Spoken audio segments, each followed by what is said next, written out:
जैसा कि पिछली कई वीडियो आ चुकी हैं नेत्र विकार में। इस श्रृंखला में ये पार्ट 4 है, यानी नेत्र से संबंधित, आई से संबंधित ये चौथी प्रॉब्लम है, जिसको हम नाम देते हैं कीरेटाइटिस। ये कीरेटाइटिस क्या है? तो आंख का एक पार्ट होता है कार्निया। उसी कार्निया में जब कोई इन्फेक्शन हो जाता है, कोई इंजरी हो जाती है, इन्फ्लेमेशन हो जाता है, तो उसको हम नाम देते हैं कीरेटाइटिस। यह क्या है? आंख में एक ऐसी प्रॉब्लम है जिसमें इन्फेक्शन की वजह से इन्फ्लेमेशन की कंडीशन बन जाती है। इसी को कहते हैं कीरेटाइटिस। अब इसमें ये कार्निया क्या है? तो कार्निया एक ऐसा पारदर्शी मेम्ब्रेन है जो आंख के सामने वाले भाग पर, जैसे प्यूपिल और आइरिस, ये आंख में बीच में जो आप एक रिंग देखते हैं काले कलर की, और उसके बीच में फिर छोटी सी उससे और डीप कलर का वो होल देखते हैं, उसी को कहते हैं प्यूपिल और आइरिस। तो उसकी सुरक्षा के लिए प्रकृति के द्वारा उस पर एक पारदर्शी मेम्ब्रेन लगाई गई है। उसी मेम्ब्रेन को हम नाम देते हैं कार्निया। जब कार्निया में कारण चाहे उसका जो हो, कैसे भी हो, जब ये इन्फ्लेमेशन हो जाता है, स्वेलिंग हो जाती है, सूजन हो जाती है, तो इसी प्रॉब्लम को हम आंख की वो प्रॉब्लम कहते हैं जिसका नाम है कीरेटाइटिस। तो ठीक है, कीरेटाइटिस क्या है? अब ये इन्फ्लेमेशन आखिर यहाँ होता कैसे है? तो इसके बहुत सारे कारण बताए गए हैं, और यही की वजह से जब इसमें इंजरी हो जाती है, इन्फेक्शन हो जाती है, तो जैसा कि आप जानते हैं इंजरी या इन्फेक्शन जहां भी होगा वहां पर इन्फ्लेमेशन उसका कॉन्कोमिटेंट है। इन्फ्लेमेशन तो होएगा ही। जब इन्फ्लेमेशन होता है तो आंख में तरह तरह की प्रॉब्लम्स क्रिएट होने लगती हैं, तमाम लक्षण आने लगते हैं, और आदमी के लिए काफी मुश्किल स्थिति बन जाती है। देखने में दिक्कत, पेन को झेलना, तमाम ये आगे लक्षण इसके बताए जाएंगे। तो ये कीरेटाइटिस क्या है? आंख के अगले भाग को, खास तौर से कार्निया, ये प्यूपिल और आइरिस को जो एक पारदर्शी मेम्ब्रेन कवर करके रखती है, उसी मेम्ब्रेन में जब इन्फ्लेमेशन हो जाता है, स्वेलिंग हो जाती है, तो इसी को हम नाम देते हैं कीरेटाइटिस। अब इसके कारण में बहुत सारे कारण हैं, जैसा कि आप देखेंगे, ये बैक्टीरियल कारण, वायरल इन्फेक्शन, फंजाई का इन्फेक्शन, चाहे किसी अन्य कारण से इंजरी हो जाना, या फिर विटामिन ए की कमी की वजह से अल्सर की कंडीशन बन जाना, या कॉन्टामिनेटेड ये कॉन्टैक्ट लेंस के प्रयोग से हो जाए। तो ये तमाम कारण इसके बताए गए हैं। इसके फिर लक्षण भी बताए गए हैं, डायग्नोसिस भी बताई जाएगी, इसका ट्रीटमेंट भी बताया जाएगा। फिर अगली वीडियो में इसका हम नर्सिंग केयर और नर्सिंग मैनेजमेंट और इससे बचने के उपाय, तो वो अगली वीडियो में आएगा। लेकिन इसमें हम जो आज के मुख्य बिंदु हैं इस वीडियो के, वो है कीरेटाइटिस क्या है, इसका कारण क्या है, और इसके लक्षण क्या हैं, इसकी डायग्नोसिस कैसे बनती है, और इसका हम ट्रीटमेंट कैसे करते हैं। तो आइए कीरेटाइटिस के कारणों को हम जाने। बैक्टीरियल कारण, यानी ये कंडीशन बैक्टीरिया के इन्फेक्शन से भी हो जाती है। तो बैक्टीरिया तो बहुत सारे हैं, लेकिन इसमें कुछ ऐसे कॉमन बैक्टीरिया हैं जिन्हीं का इन्फेक्शन आमतौर से देखने को मिलता है। उसमें है staphylococcus aureus, streptococci, E coli, Pseudomonas. ये 4 बैक्टीरिया आमतौर से इस केस में पाए जाते हैं।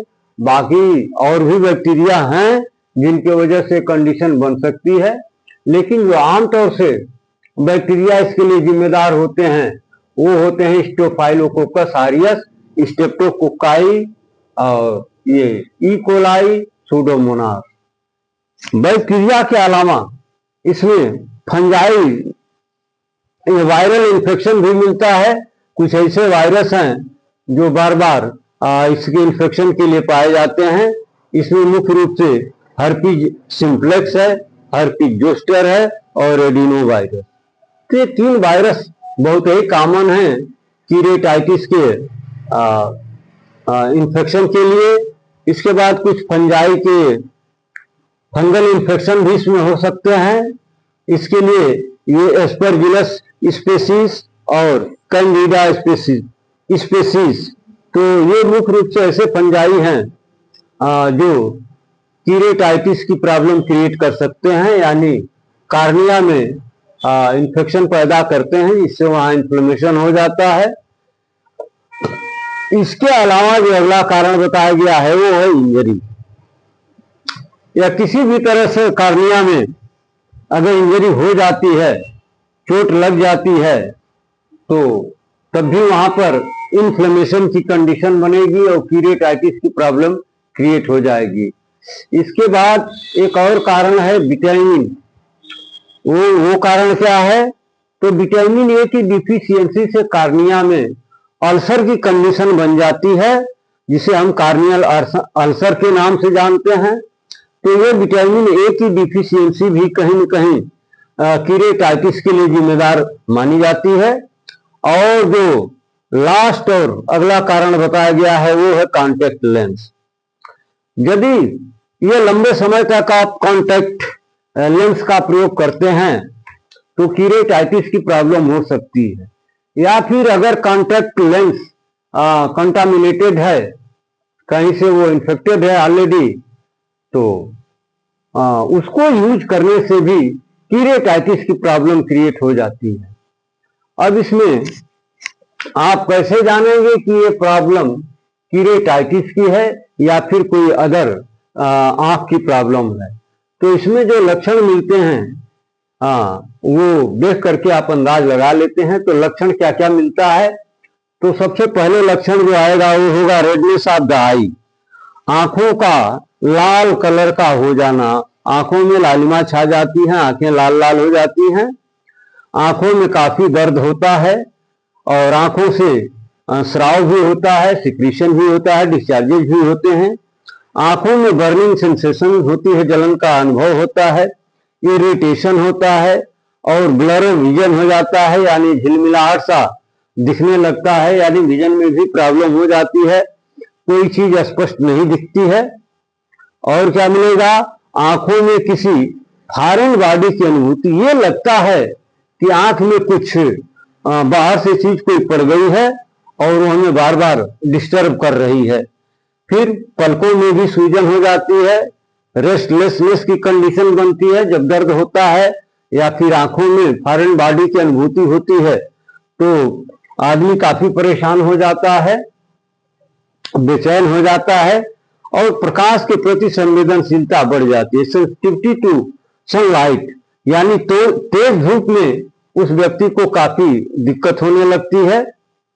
फिर आंखें आप जब डिस्चार्जेज होते हैं उनकी वजह से आंखें जो हैं चिपक जाती हैं और फिर ग्रीटिंग फीलिंग, आंख में लगता है कोई किरकिरी जैसा, जैसे डस्ट पार्टिकल वगैरह पड़ जाते हैं या छोटे छोटे ग्रेन्यूल्स पड़ जाते हैं, तो फिर आंख में किरकिरी होने लगती है। तो इस तरह के लक्षण इसमें आपको मिलते हैं। कौन कौन से लक्षण? आंखों का लाल हो जाना, आंखों में दर्द हो जाना, आंखों से स्राव का होना, पानी का गिरना, आंखों में जलन की अनुभूति, आंखों में इरिटेशन, फिर विजन का ब्लर हो जाना यानी झिलमिलाहट के साथ कोई चीज दिखना, और आंखों में ये लगना कि कोई बाहरी वस्तु पड़ गई है जो हमें डिस्टर्ब कर रही है। फिर पलकों में सूजन का होना, रेस्टलेसनेस की कंडीशन बन जाना, सूर्य के तेज धूप के प्रति काफी संवेदनशील हो जाना, आंखें डिस्चार्जेज की वजह से चिपक जाती हैं, फिर आंखों में किरकिरी की फीलिंग का होना। तो ये तमाम लक्षण जब मिलते हैं तो फिर हम डायग्नोसिस बनाते हैं। तो कैसे हम जान पाते हैं कि नहीं ये कीरेटाइटिस की ही प्रॉब्लम है? तो इसका आधार हम बनाते हैं एट प्रेजेंट जो रोगी में लक्षण दिखते हैं उनको आधार बनाते हैं। अगर ये जो ऊपर आपको लक्षण बताए गए हैं, ये लक्षण अगर एक व्यक्ति में दिखाई देते हैं तो मान करके चलिए कि वो कीरेटाइटिस की प्रॉब्लम से ग्रसित है। तो इन लक्षणों को हम आधार बनाते हैं डायग्नोसिस के लिए, और क्या करते हैं, आंखों का जनरल एग्जामिनेशन करते हैं, और क्या करते हैं, स्लिट लेंथ एग्जामिनेशन। ये बहुत प्रभावी परीक्षण माना जाता है आंखों का। इसमें होता क्या है, यह एक स्पेशल माइक्रोस्कोप होता है जिसमें लाइट की व्यवस्था होती है, और उसी के सहारे एक आई स्पेशलिस्ट आंख के सभी पार्ट का अच्छे से एग्जामिनेशन कर पाता है। इसी को कहते हैं स्लिट लेंथ एग्जामिनेशन। तो लक्षणों को आधार मान करके और आंखों का एक सामान्य परीक्षण करने के बाद, या इससे भी बात न बने तो स्लिट लेंथ एग्जामिनेशन करके हम बिल्कुल पक्का हो जाते हैं कि हाँ, ये आंख की जो प्रॉब्लम एट प्रेजेंट दिख रही है वो कीरेटाइटिस है, बाकी अगर कुछ नहीं है। अब इतना कुछ हो गया, डायग्नोसिस बन गई, सारे लक्षण दिखने लगे, तो फिर हमें इसके ट्रीटमेंट के बारे में सोचना चाहिए। तो इसका ट्रीटमेंट हम अलग अलग कारण के हिसाब से अलग अलग मैनेज करते हैं। वो क्या है, जैसे मान लीजिए कि अगर बैक्टीरियल इन्फेक्शन है तो इस तरह के इन्फेक्शन में हम खासतौर से एंटीबायोटिक दवाओं का बना हुआ आई ड्रॉप या फिर टैबलेट फार्म या कैप्सूल फार्म या फिर लिक्विड फार्म में जो ये अवेलेबल होता है, इसका हम यूज करते हैं। तो एंटीबायोटिक का यूज करने से काफी लाभ मिलता है, और मुख्य रूप से जो फ्रंट लाइन के एंटीबायोटिक हम यूज करते हैं वो है ओफ्लोक्सासिन, लिवोफ्लोक्सासिन एवं गैटिफ्लोक्सासिन। ये तो एक नाम है, बाकी एंटीबायोटिक की एक लंबी श्रृंखला है। उनमें ये जो नाम बताए गए, ओफ्लोक्सासिन, लिवोफ्लोक्सासिन या गैटिफ्लोक्सासिन, तो ये बहुत ही आसानी से कहीं भी मिल जाने वाले एंटीबायोटिक्स हैं, और इनका लाभ इसमें काफी उपयोगी माना जाता है कंपैरेटिवली टू अदर एंटीबायोटिक्स। अब यदि इन्फेक्शन वायरल है तो उसके लिए हमें फिर एंटीवायरल ड्रग का सिलेक्शन करना होगा। तो इसमें मुख्य रूप से एक ही ड्रग इधर पाया जाता है, वो है एसाइक्लोवीर। ये एंटीवायरल ड्रग में काफी जाना पहचाना ब्रांड है, और बहुत सारे वायरल इन्फेक्शन में इसका हम यूज करते हैं। एक नहीं अनेक वायरल इन्फेक्शन में एसाइक्लोवीर का यूज करते हैं, जिससे काफी लाभ मिलता है। अगर फंगल इन्फेक्शन है तो एंटी फंगल ड्रग्स जैसे फ्लूकोनाजोल, इट्राकोनाजोल या कीटोकोनाजोल का ओरल या फिर टॉपिकल यानी लोकल इस्तेमाल भी हम करते हैं, प्रयोग करते हैं, जिससे पेशेंट को काफी लाभ मिलता है। फिर आता है नंबर स्टेरॉयड का। तो स्टेरॉयड का यूज हमें आंखें मूंद करके नहीं करनी चाहिए। स्टेरॉयड जितना फायदा करता है वो कहीं उससे ज्यादा डैमेज भी कर सकता है अगर इसका गलत यूज किया गया तो स्टेरॉयड का यूज करते समय हमें सावधानी के साथ अगर आवश्यकता है इसकी तभी हमें यूज करना चाहिए, अन्यथा चमत्कार दिखाने के लिए तुरंत लाभ करेगा ये कभी न सोचिए। स्टेरॉयड का यूज हमेशा केयर के साथ करना चाहिए, काफी सावधानी के साथ चाहिए। और इसमें जो आसानी से अवेलेबल होने वाला ड्रग जो सब जगह मिल जाता है वो है डेक्सामेथासोन। ये डेक्सामेथासोन बहुत छोटी दुकान पर भी मिल जाता है, लेकिन इसका प्रयोग जब हम करते हैं स्टेरॉयड ड्रग्स का तो फिर बहुत सावधानी बरतनी चाहिए। फिर अगर विटामिन ए के कमी की वजह से कार्निया में अल्सर हो गया है, इंजरी हो गई है, तो फिर हमें कुछ नहीं करना है। इसमें सिर्फ हमें विटामिन ए का सप्लीमेंट कर देना चाहिए, उससे व्यक्ति की रिकवरी हो जाती है और लाभ मिल जाता है। जो 6वें नंबर पर बताया गया वो है हाइजीन। आई हाइजीन भी मेंटेन करना चाहिए। जैसे हम शरीर के अन्य अंगों के लिए हाइजीन का मानक एडॉप्ट करते हैं, फॉलो करते हैं, उसी तरह से आंखों के भी हाइजीन के लिए हमें अलग से ध्यान देने की जरूरत है और सभी को देना चाहिए। इससे आप तमाम प्रॉब्लम से आप बच सकते हैं। इसके बाद ट्रांसप्लांट, ये मेडिकल से जब फायदा नहीं मिलता है, पेशेंट को आराम नहीं मिलता है, तो फिर इसका ट्रांसप्लांट भी किया जा सकता है। ये चीज संभव है, टेक्निक आ चुकी है। तो अगर लंबे ट्रीटमेंट देने के बाद भी पेशेंट में कोई सुधार नहीं दिखता है, कोई इलाज की कंडीशन नहीं दिखती है, तो फिर हमें ट्रांसप्लांटेशन का निर्णय लेना चाहिए और कार्निया का ट्रांसप्लांट किया जा सकता है, संभव है, इसे करा देना चाहिए। तो ये रहा कीरेटाइटिस। कीरेटाइटिस क्या है? तो कार्निया का इन्फ्लेमेशन है जो किसी इंजरी या किसी अन्य कारण से भी हो सकता है। अब इसमें कारण में बताए जाते हैं, बैक्टीरियल कारण भी हो सकता है, वायरल कारण भी हो सकता है, फंगल इन्फेक्शन भी हो सकता है, कोई अदर इंजरी भी हो सकती है, विटामिन ए के डिफिशियंसी से भी वहां पर कार्नियल अल्सर की प्रॉब्लम क्रिएट हो जाती है। और फिर कॉन्टैक्ट लेंस यदि लंबे समय तक आदमी यूज करता है तो उससे भी हो सकता है, और कंटामिनेटेड अगर है तो होना ही है, निश्चित है। अब इसके लक्षणों में हम आएंगे तो देखेंगे कि अगर कीरेटाइटिस की प्रॉब्लम में आंखें लाल लाल हो जाती हैं, काफी दर्द होता है, आंखों से डिस्चार्जेस होते हैं, पानी गिरता है, आंखों में जलन होता है, इरिटेशन होता है, ब्लर विजन यानी झिलमिलाहट सा दिखता है, आंखों में किसी फॉरेन बॉडी की अनुपस्थिति का अनुभव होना ऐसा होता है, पलकों में सूजन हो जाती है, रेस्टलेस की कंडीशन बनती है, प्रकाश के तेज धूप के प्रति व्यक्ति काफी सेंसिटिव हो जाता है, और डिस्चार्जेज की वजह से आंखें प्राय आपस में चिपक भी जाती हैं, ग्रीटिंग फीलिंग होने लगती है, आंखों में लगता है किरकिरी पड़ गई है। फिर इसकी डायग्नोसिस बनाने के लिए हमें मुख्य रूप से 3 बातों पर ध्यान देना चाहिए। एक तो पेशेंट में जो लक्षण एट प्रेजेंट दिख रहे हैं उनको आधार बनाइए, फिर आंखों का एक सामान्य परीक्षण कर लीजिए, एग्जामिनेशन कर लीजिए, निरीक्षण कर लीजिए। इससे भी बात न बने तो एक स्लिट लैम्प एग्जामिनेशन सिस्टम है, डिवाइस है, जिसका यूज करके और आंख के सभी भाग को आप एग्जामिन कर सकते हैं। ये होता क्या है? यह एक स्पेशल माइक्रोस्कोप होता है, इसमें लाइट की व्यवस्था होती है जिसके माध्यम से आंख के सभी पार्ट को हम अच्छी तरीके से एग्जामिन कर पाते हैं।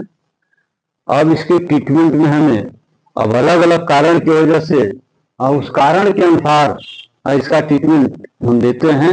जैसे अगर बैक्टीरियल इन्फेक्शन है तो एंटीबायोटिक दवाओं का या तो आई ड्रॉप के रूप में या ओरल डोज के रूप में प्रयोग किया जाता है, जैसे फ्लोफ्लॉक्सासिन, लीवोफ्लॉक्सासिन, लेटिफ्लोक्स, ये फ्रंट लाइन के एंटीबायोटिक माने जाते हैं कीरेटाइटिस के केस में। अगर वायरल इन्फेक्शन है तो साइक्लोबिर का प्रयोग करना चाहिए। फंगल इन्फेक्शन है तो एंटी फंगल ड्रग्स हैं, जैसे फ्लुकोनाजोल है, ये इट्राकोनाजोल है, फिर कीटोकोनाजोल है, इनका प्रयोग हम कर सकते हैं। ये ओरल भी आते हैं और लोकल एप्लीकेशन के लिए भी आते हैं। डेक्सामेथासोन का भी प्रयोग कर सकते हैं सावधानी के साथ। यदि विटामिन ए की कमी से प्रॉब्लम है तो फिर उसका हमें सप्लीमेंट कर देना चाहिए। आंखों के हाइजीन का हमें केयर करना चाहिए। और यदि दवा करने से मेडिकल से ट्रीटमेंट से लाभ नहीं मिलता है तो फिर हमें एक बार कार्निया के ट्रांसप्लांट के बारे में भी सोचा जा सकता है, और उसका ट्रांसप्लांट भी संभव है जो किया जा सकता है। बाकी अब इसी के साथ इस वीडियो को हम एंड करेंगे। अगली वीडियो में हम लेकर के आएंगे कीरेटाइटिस का नर्सिंग मैनेजमेंट और कीरेटाइटिस से बचने के उपाय।